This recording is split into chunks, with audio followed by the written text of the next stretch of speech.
to set. Camera speed. Sound production, take one. Action! 2021. Highly significant year when it comes to movies and film. And that's what we're talking a little bit about, the COVID bubble years. But welcome back, my fellow film buffers. Peter A. DeLuca here. A little bit of a pause.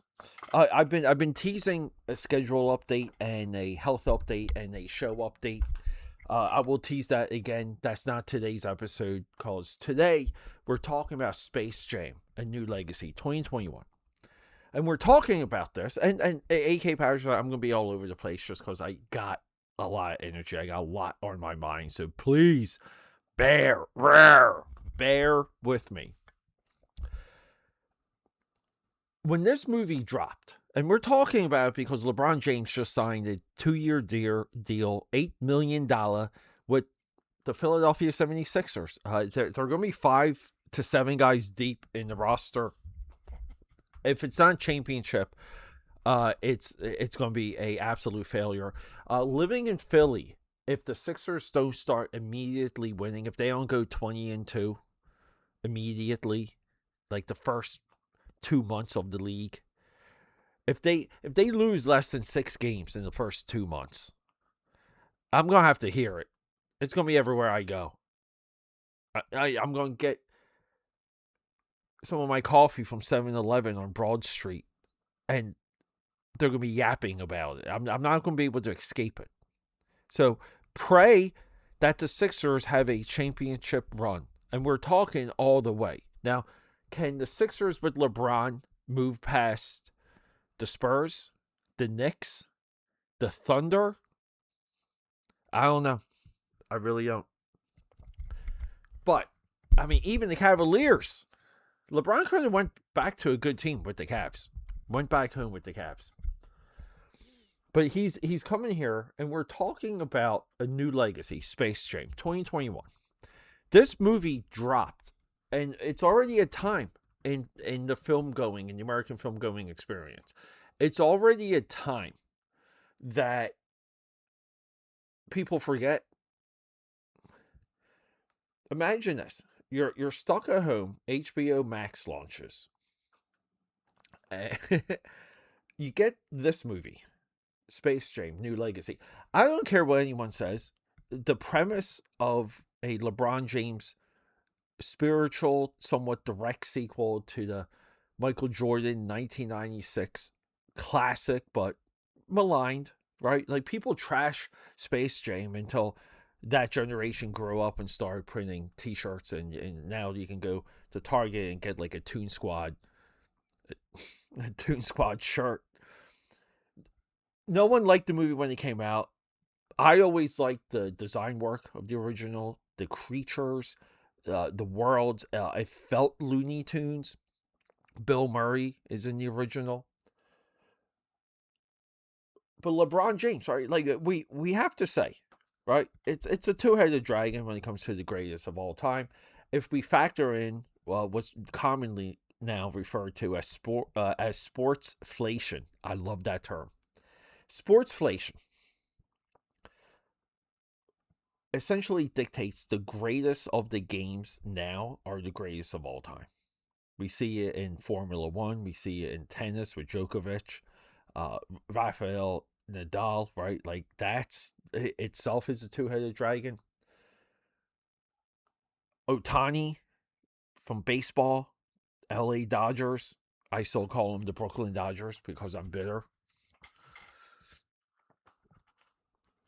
So we get this sequel that comes, and I'm pumped. We get Mortal Kombat, right? The sequel came out this past year, did very well. We finally got MK2. Dune, Kong X Godzilla, and I'm sure there's a few others that I'm not really remembering, but it was #lit. It made you fall in love with streaming during COVID, where you would get the best of the best movies coming to you just direct. Like, you would wake up one day and Black Widow would be on Disney Plus, and you're just like, holy crap. But this movie comes out, and it's the human. We hear the same things. The human element sucks. LeBron James and his family dynamic stinks, and then the guys from Red Letter Media, and I feel like I can address them directly because I know they listen. Look up Red Letter Media. Those guys are AKAPADers. I know it. They'll say that Space Jam: A New Legacy is IP, which is short for intellectual property, a term that I loathe. But they will say that A New Legacy is IP slop, and it's beating you over the head with things and references, and they'll use Ready Player One that I've recently watched again for a second time. Loved it a second time, and years transpired. We will do a Ready Player One recap episode, because I don't think I spoke about Ready Player One since the parking lot of the theater. I think I saw it on Easter weekend with my sister years ago, and we did a quick review in the car. Early days of the podcast. But they'll make these comparisons where everything is a member berry, it's nostalgia, and things can't exist, right? Here's the wild part to all of this, AK Patterson. And keep in mind, we're talking about Space Jam: New Legacy with LeBron James because he just signed to Philly, and I'm a little excited.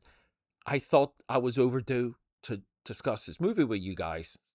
But we get this, like, a lot of this low-hanging fruit commentary. Too many IP references, too much nostalgia. The non, like, cartoon stuff, or, like the human element, right? We can't like it. You're not allowed to like it. And I watched this movie for the first time, and I haven't seen it since I initially watched it. So we're going from memory here. The relationship and the struggle, and at this time, Brony, I didn't know about Brony when I first saw this. I didn't know Brony was a FaZe player, that he's LeBron James' son is a legit, I think it's Call of Duty. He's a Call of Duty streamer. FaZe claim that once traded on the stock market, that's how big of a gaming core those guys were. Back in some of the live stream days, I would review food. I did junk food reviews. FaZe had like pizza pockets. Like they were that big, they had their own food. Brony, LeBron's son, was a part of this group. And in this movie, his son's only interested in basketball. LeBron wants him to inherit the throne. And later, we would get Brony playing with LeBron as an LA Laker. Isn't that amazing? This movie, very much like All That Jazz, it's a self-fulfilling biblical prophecy. No, it's a self-fulfilling biographical prophecy. There. Self-fulfilling biographical prophecy. Just as All That Jazz is, LeBron somewhat lays it out for his son. And there's a real dynamic of the son measuring up to the father's standards in this that I thought was deep. And I thought it was intelligent. We have the Monstars. They're the villains in the first movie.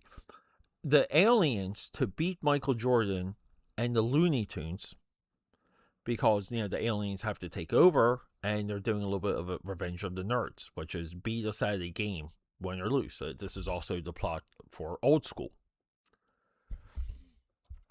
The Monstars are mutated basketball players that are turned into monsters to play against our superstar. So in this case, we have a new round of Monstars, and their designs are amazing.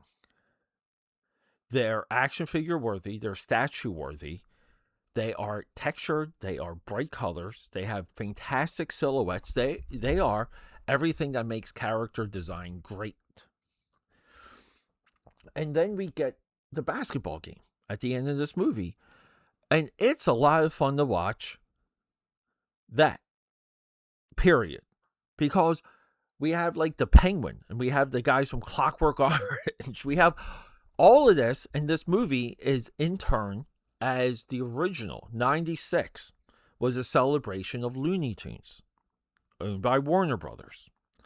This is a celebration of all the other properties, all the other movies and TV shows and cartoons that Warner Brothers created that the world loves. That's what New Legacy is all about. Now, some of New Legacy, the title, if you want to hook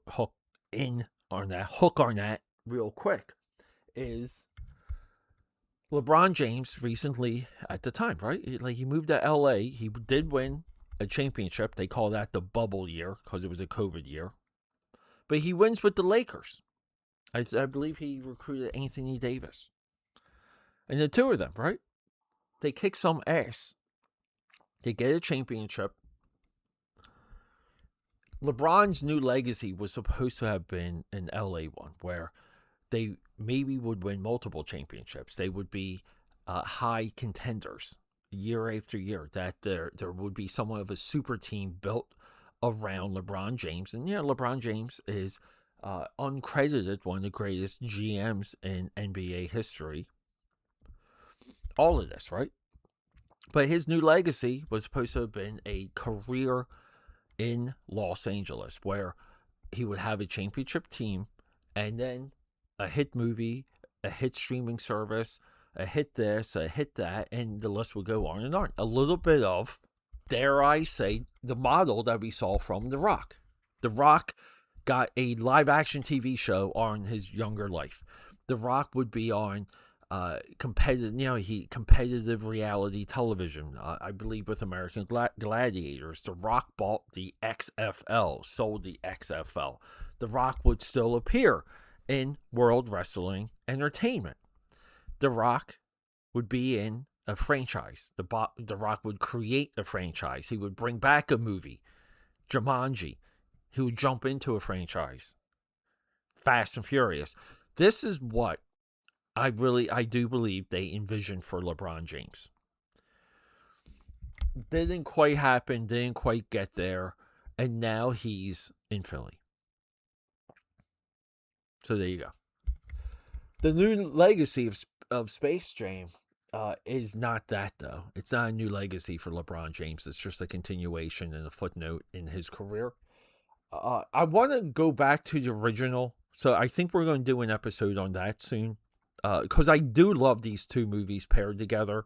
I love the real world crossover aspect. I think both of these movies, including this one, visually spectacular. I enjoyed it, and I like the parable that we get within the family dynamic in this movie. I think the struggle between LeBron and his son is a real thing, which somewhat played out in real life. All right, AKAPADers, the film buff. Now, you're getting this at 5 p.m. on a Saturday. I'll be rolling out more episodes, more updates. Expect a regular schedule very soon. But holy crap, it feels good to be back. Blew my mind yesterday, even though a lot of us were expecting LeBron to sign in Philly. Hope to see you back. Hope to see you soon. Let me know if you're out there. I'm listening. I love you guys. Rock and roll. Roll sound. Rolling. Sound production, take 2. Let's take this time real quick, AKAPADers, my fellow film buffers, and let's just go over the schedule. This is years in the making. This type of rollout I've been planning for years, but we're finally here. So here we go. Early in the morning, that's the new stuff. 8 a.m. Now, 8 p.m., Monday, Tuesday, Thursday, Friday, these are movies maybe of something coming out. Like if there's a Marvel movie coming out and we want to do a retrospective on that particular franchise, or, if Sylvester Stallone comes back and gives us Rocky Part 18, we might want to use the later time slots for a week or two to go over all of the Rocky movies. Now, we have a lot of different threads on this podcast that's explored 8 p.m. So 8 a.m., 8 p.m. Wednesdays at 8 p.m., this is our creator spotlight. We could do an episode on Martin Scorsese, Steven Spielberg, some of the new guys, Spike Lee, even composers, guys like John Williams. This brings us into the weekend. Saturday, Sunday morning. Again, we're back at that 8 a.m. drop. We do cartoons because I want to emulate the times where you would wake up with a bowl of cereal and watch cartoons all day Saturday and all day Sunday, and then eventually you would get to touch grass because you would have one of your friends knocking on your door to play in a touch football game or even some baseball, basketball. The weekend nights, let's get into education. 8 p.m. Again, all of our drops are either 8 a.m. or 8 p.m. But the weekend nights, documentaries, and I focus on creative documentaries because I feel like a part of this film buff movement that we're all bathing in, that I'm super grateful for, is education. And some of where we're finding our facts, some of the, general enjoyment, because I love documentaries. All of this is explored at 8 o'clock p.m. And trust me, there's a lot there. There's a lot out there that I didn't even know existed. And we're going to go beyond that too. We're going to get into some of the graphic art, some of the special effects, some of the makeup documentaries. There's a lot to learn, and I'm so happy to bring you the 9 p.m. because, you guys know, I'm an autodidact. I am self-educated. Sure, I have some certifications. Sure, I spend time at the Art Institute of Philadelphia for animation. But in large, I'm a self-educated, self-made person that's connected to the weekend 8 p.m. drops. My AKAPADers, my film buffers, I hope to see you there for all of it. I love you guys, and rock and roll. Okay, that's a wrap.